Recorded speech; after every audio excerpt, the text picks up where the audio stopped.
Binary two decimal. এরপরে hexadecimal two decimal. পড়ছিলাম না টপিকটা? জি স্যার। তো এই টপিকের অঙ্ক কিভাবে করতে হয় কারণ মনে আছে? সবার প্রথমের কাজ হচ্ছে ভিতরের সংখ্যা গণনা কাউন্ট করতে হবে, করব। তারপরে যত সংখ্যা লাগবে একক। এখন গণনাটা যদি আমি সলভ করতে চাই, দেখো এটা কিভাবে হয়। প্রথম কি আছে? 4 ই, ঠিক না? এটা কত? 16। 16 লিখবা, এই পাশে একটা নোট লিখবা। ওই নোট এই সমান কত? 14, ঠিক আছে? এটা দিয়ে দিব এতটুকু। এখন সংখ্যা আছে কয়টা? দুইটা। তো সংখ্যা যদি দুইটা থাকে, প্রথম সংখ্যা তুমি 4 লেখা করে 16 16 দিয়ে দিবা। পাওয়ার কত হবে? 1 সংখ্যা যত হবে তার থেকে পাওয়ার এক কম হবে। 1 প্লাস এর মান কত পাইলাম? 14 into 16 পাওয়ার কত? 0 4 শূন্য কত? 32 64, তাই তো? স্যার 32 এই শূন্য শূন্য কত? 32 64 না? 64 প্লাস 14 কে কোন সংখ্যার উপর পাওয়ার 0 মানে কি? ওই সংখ্যাটা 1 হবে, জি স্যার। তাই তো? কোন সংখ্যার উপর পাওয়ার 0 মানে হচ্ছে সংখ্যা 1। তার মানে এই শূন্য যে আছে এই সংখ্যাটা কত হবে? 1 হবে। বুঝতে পারছো বিষয়টা? তো 1 যদি হয় 14 কে কত? 64 আর 14 78। বেস কত হবে? বেস কত হবে? 10 হবে। বেস হচ্ছে 10 হবে, নট 8, ঠিক আছে? 10 হবে।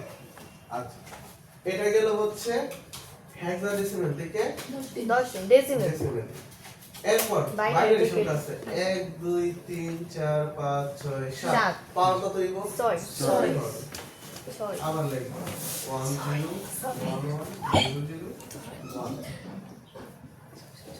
1 into 2 পাওয়ার কত? 6 পাওয়ার 6 প্লাস 0 into 2 পাওয়ার হচ্ছে 5 প্লাস 1 into 2 পাওয়ার কত?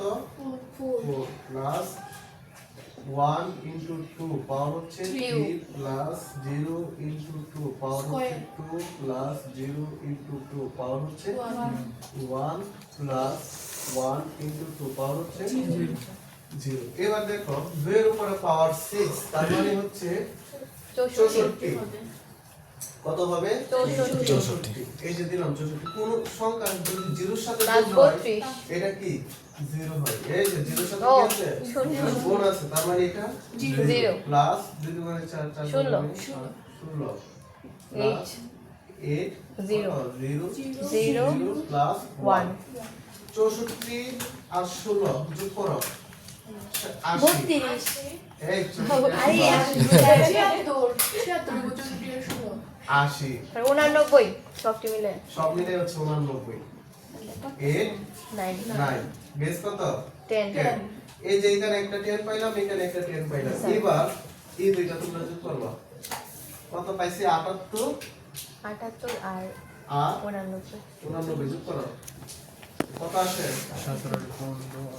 167 167। বেস কত হবে? 10। এখন কত পাইলাম? 167। উপরের সংখ্যাগুলো আমি একটু মাইনাস করে দিই, রিমুভ করে দিই। হ্যাঁ, কিসে পাইছি? 167 দশমিক ডেসিমেলে। তো ডেসিমেলে যদি আমি 167 পাই, ডেসিমেল থেকে বলতে অক্টাল করতে ডেসিমেল থেকে যদি আমি অক্টালে নিই, প্রথম দিন যে টপিকটা বলছিলাম কিভাবে একটা দশমিক পূর্ণ সংখ্যাকে সংখ্যাকে ভাগ করতে হবে বাইনারি তার বেজ সংখ্যায় দ্বারা নিব, ভাগ করতে হবে কিভাবে একটা পূর্ণ সংখ্যা দেখলে বেজ দিয়ে ভাগ করা লাগবো, আর দশমিক থাকলেও পূর্ণ সংখ্যা দিয়ে গুণ করো। বেজ দিয়ে গুণ করো স্যারের কথা বলছি মানে এই দশমিক সংখ্যা থেকে বাইনারি সংখ্যা কিভাবে রূপান্তর করা যায়, দশমিক থেকে অক্টালে কিভাবে রূপান্তর করা যায়, জি স্যার দশমিক থেকে হেক্সাডেসিমেলে কিভাবে রূপান্তর করা যায়। স্যার পারিতে যদি পূর্ণ সংখ্যা হয় বেস দিয়ে ভাগ করতে হবে। ভগ্নাংশ হলে বেস দিয়ে গুণ করতে হবে। 167 এটা কি পূর্ণ সংখ্যা নাকি পূর্ণ সংখ্যা পূর্ণ সংখ্যা? কোন সংখ্যায় রূপান্তর করব? অক্টাল অক্টালের বেস কত? 8 8। 8 রে 164 রে ভাগ দাও, কত হয়? 67 রে 8 ভাগ 20.875 তাহলে বেস হলো এই 20 এর 8 থাকবো। দিয়ে গুণ করো, 7 গুণ করলে 7 আর 20 এর 8 দিয়ে গুণ কর। 20 এর 8 দিয়ে গুণ করো। দশমিক দিয়ে বসে করে 160 হইব 160 160 অবশিষ্ট কত থাকে 7 4 অবশিষ্ট 7 অক্টালের রেঞ্জ কত 0 থেকে 7 Seven। মানে 0 থেকে 7 পর্যন্ত সংখ্যা নেওয়া যাবে এখানে হচ্ছে ভাগশেষ কত হবে 7 এবার 20 এর 8 দিয়ে ভাগ দাও 8 দুগুণে কত 16 ভাগশেষ কত 4 2 এর 8 দিয়ে ভাগ দাও ভাগ যাবে না যদি ভাগ না যায় শূন্য। 0 দিয়ে ভাগ করতে হবে Two। ভাগশেষ হচ্ছে 2 এখন উত্তর হবে কত 7 4 2 2 4 4 7 বেস কত হবে 8 কে কে বুঝছো নাই বুঝতে আচ্ছা এবার এটা তুলেন তাড়াতাড়ি